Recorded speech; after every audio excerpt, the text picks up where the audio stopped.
नमस्कार दोस्तों, स्वागत है आपका अपने YouTube channel the GS platform पर।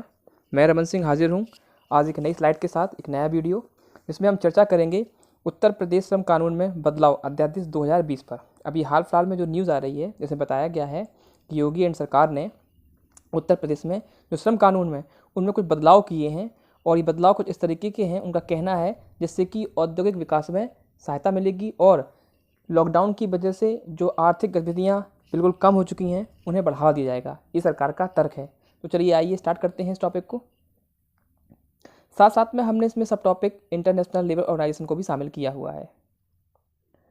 क्या है मामला, पूरा मामला देखते हैं। उत्तर प्रदेश ने सभी श्रम कानूनों को 3 साल के लिए निलंबित कर दिया है, सिर्फ 3 कानूनों को छोड़कर।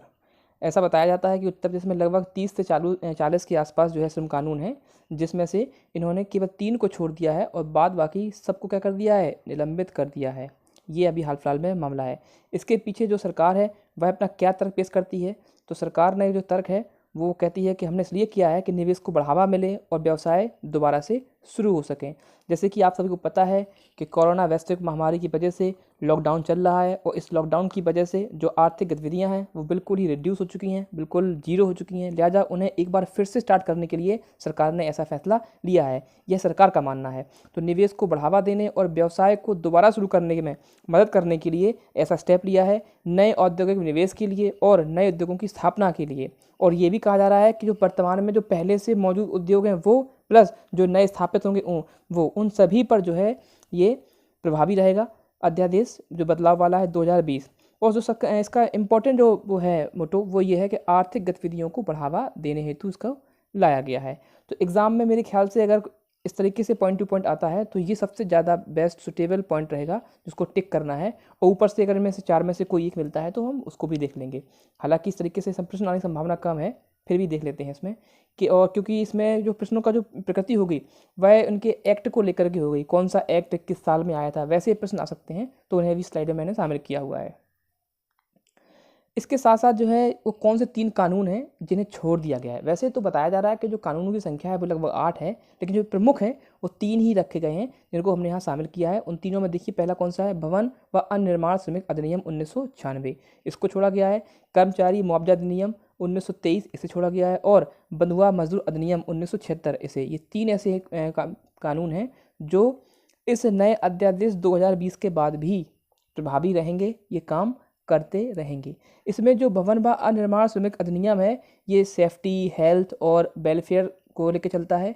वही कर्मचारी मुआवजा अधिनियम है, वो कर्मचारियों से अगर कोई घटना घटती है तो उसे मुआवजा से संबंधित है। वही बंधुआ मजदूर अधिनियम ये कहता है कि किसी भी व्यक्ति को हम बंधुआ रख करके उससे मजदूरी यानी कि परिश्रम नहीं करवा सकते। हमेशा एक काम के लिए एक मिनिमम वेज जो है, न्यूनतम जो राशि है उसकी वेतन के तौर पर वह प्रदान की जाएगी। तो ये 3 जो हैं, ये तीनों के तीनों एक्ट प्रभावी रहेंगे। इसके साथ साथ इसमें एक एक्ट और है जो धारा के रूप में काम करेगा। इसमें यह है कि section 5 of the payment of wages act 1936, ये भी प्रभावी रहेगा। तो है क्या कि the payment of wages act 1936 में केवल जो है हमारी जो सेक्शन 5 है, केवल और केवल सेक्शन 5 प्रभावी रहेगा इस पूरे एक्ट में से। और जो सेक्शन 5 है वह क्या कहता है कि कर्मचारियों द्वारा समय पर मजदूरी प्राप्त करने से है। इसका मतलब ये हुआ कि इस एक्ट में the payment of wages act 1936 की जो धारा 5 है वो क्या कहती है कि कर्मचारियों द्वारा समय पर मजदूरी प्राप्त करने से है। यानी कि ये है कि इस एक्ट के तहत ये कहा जा रहा है कि समय पर प्रत्येक जो कर्मचारी है उसे उसका जो वेतन है वह प्रदान किया जाए, यानी कि जो उसकी मजदूरी है वह उसे उसकी दी जाए। तो यहाँ पर जो धारा 5 है वह प्रभावी रहेगी। तो ये भी याद रखना कि बाई चांस पूछ सकते हैं वो कि the payment of wages act 1930 में कौन सी धारा थी, धारा 5, 4, 3, 2 या कुछ भी दे सकते हैं जो प्रभावी थी, और उस धारा का संबंध किससे है। तो संबंध किससे है, नियमित मजदूरी प्राप्त करने से एक निश्चित समय पर। ठीक है, तो ये तैयार रखो। इसके बाद जो है यहाँ पे एक स्लाइड है कि बाकी के लगभग 30 कानून 3 सालों के लिए निलंबित कर दिए हैं। तो 3 सालों के लिए ये अध्यादेश है, इस समय अवधि जो है वह ध्यान रखिएगा। इसके साथ साथ कुछ और भी अधिनियम हैं जो प्रभावी रहेंगे, जिनमें कौन सा है, मातृत्व अधिनियम, समान पारिश्रमिक अधिनियम, बाल श्रम अधिनियम, ये लागू रहेंगे। ठीक है, तो ये तो हमें पता है कि जो मातृत्व अधिनियम है महिलाओं से और उनके गर्भ से संबंधित है। वही समान पारिश्रमिक वेतन में क्या है कि समान कार्य के लिए समान वेतन दिया जाएगा, कोई भेदभाव स्त्री पुरुष में नहीं किया जाएगा। बाल श्रम अधिनियम लागू रहेगा, इसमें यह है कि 14 वर्ष से नीचे की आयु के बालक किसी भी रोजगार या व्यवसाय या जो खतरनाक स्थितियां हैं वहाँ पर श्रम नहीं करेंगे, इसे रोका गया है। अब हम ये देखते हैं कि हमारा जो श्रम है वह भारत के संविधान की किस सूची में आता है। यहाँ से क्वेश्चन आने की संभावना पूरी है। तो ये है कि भारत के संविधान में श्रम समवर्ती सूची का विषय है, जिस पर केंद्र व राज्य सरकार दोनों कानून बना सकती है, किंतु राज्य यदि कानून बनाता है तो उसे केंद्र सरकार की अनुमति प्राप्त करनी होगी। तो ऐसा होता है कि 3 सूचियां हैं हमारे संविधान में। एक तो है हमारी संघ सूची, एक है राज्य सूची और एक कौन सी है, समवर्ती सूची। संघ सूची में जो विषय हैं उन पर केवल अधिनियम या एक्ट बनाने का जो अधिकार है वह केंद्र सरकार को है। राज्य सूची में जो विषय हैं उन पर जो है कानून बनाने का अधिकार राज्य को है। जबकि समवर्ती जो सूची है, समवर्ती सूची में जो है दोनों को ही यह अधिकार है कि वो दोनों की दोनों इस पर नियम कानून बना सकते हैं, किंतु अगर टकराव होता है तो केंद्र का नियम ही प्रभावी माना जाएगा। या राज्य बना भी लेती है फिर भी उसे ऐसे सेंसिटिव जो संवेदनशील मुद्दे हैं उन पर केंद्र की जो अनुमति है वह आवश्यक हो जाती है। तो ये यहाँ पर ध्यान देने के लिए है कि जो श्रम है वो किस में रखा गया है, समवर्ती सूची में रखा गया है। ये प्रश्न यहाँ से आने की संभावना अत्यंत ही है, तो ये थोड़ा याद रखो, तभी नोट शामिल किया गया है। इसके बाद देखो इसमें एक और नई चीज़ जोड़ दी है इन लोगों ने, जो थोड़ा सा इस अध्यादेश को कहीं ना कहीं कमज़ोर करने जैसा लगता है। नया अध्यादेश प्रवर्तन विंग को मामूली मुद्दों पर कारखानों के परिसर पर छापा मारने से रोकता है। यानी कि किसी कारखाने में कोई मामूली मुद्दा होता है, कोई घटना घटती है और अगर वो संबंधित उद्योग जगत उसे छुपाना चाहे तो वहाँ पर क्या है कि उस परिसर पर छापा मारने का निषेध है, वहाँ पर छापा नहीं मार सकते। यहाँ से ये कहा जा रहा है कि इस तरीके से मजदूरों के हितों की जो सुरक्षा है वह नहीं की गई है और इसी को लेकर विपक्ष जो है इस पूरे के पूरे अध्यादेश को श्रमिकों के अगेंस्ट यानी कि उनके विपरीत उनका विरोधी बता रहा है। अध्यादेश के विपक्ष में तर्क। अब देखो पक्ष विपक्ष, हमने पक्ष देखा सरकार का, अब हम देखेंगे इस अध्यादेश के जो विपक्ष में क्या तर्क दिए जा रहे हैं।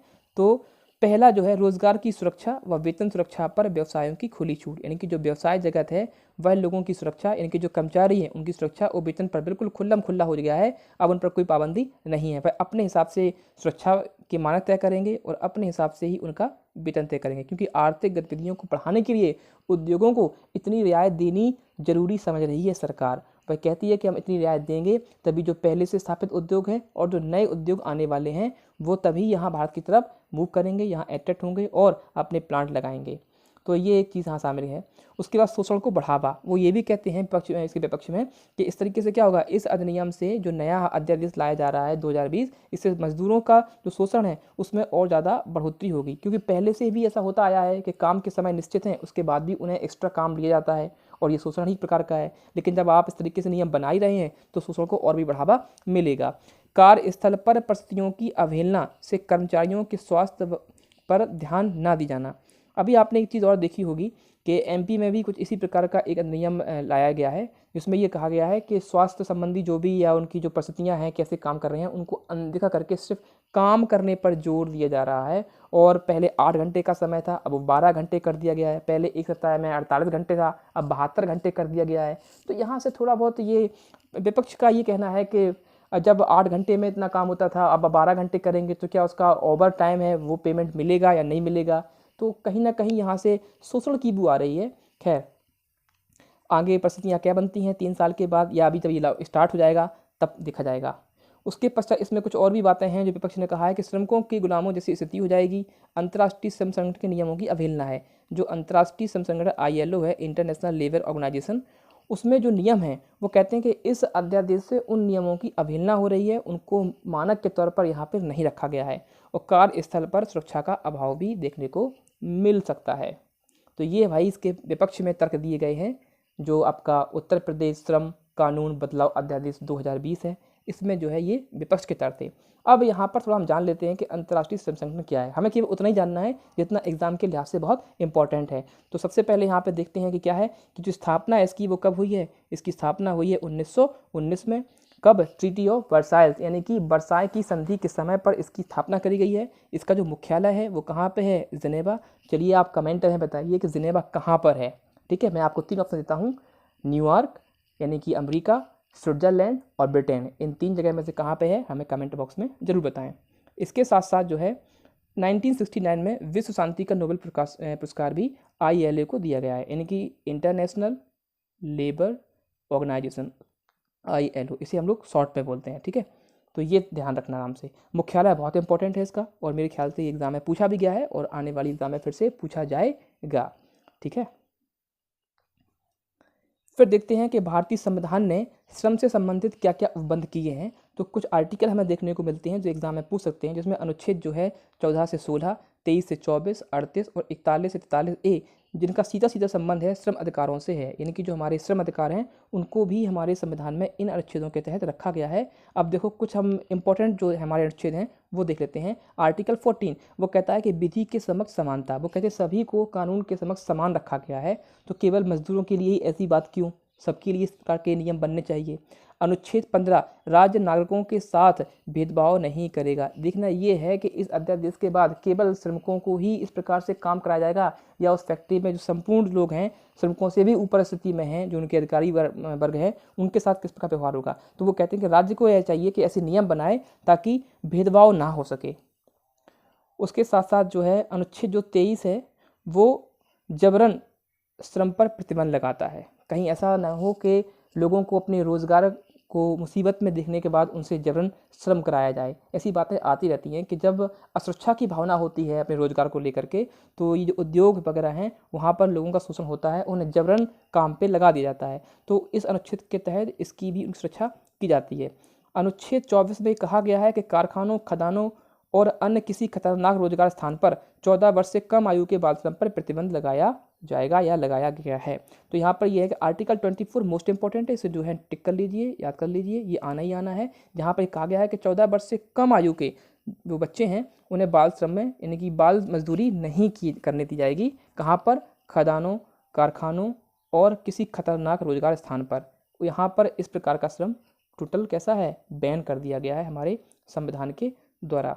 तो आज के वीडियो में इतना ही। कमेंट बॉक्स में अपना पक्ष या विपक्ष जरूर रखें आप कि ये जो अध्यादेश है यह मजदूरों के हितों की सुरक्षा करता है या उनके हितों का और भी ज़्यादा अहित करने वाला है, ठीक है। Thank you.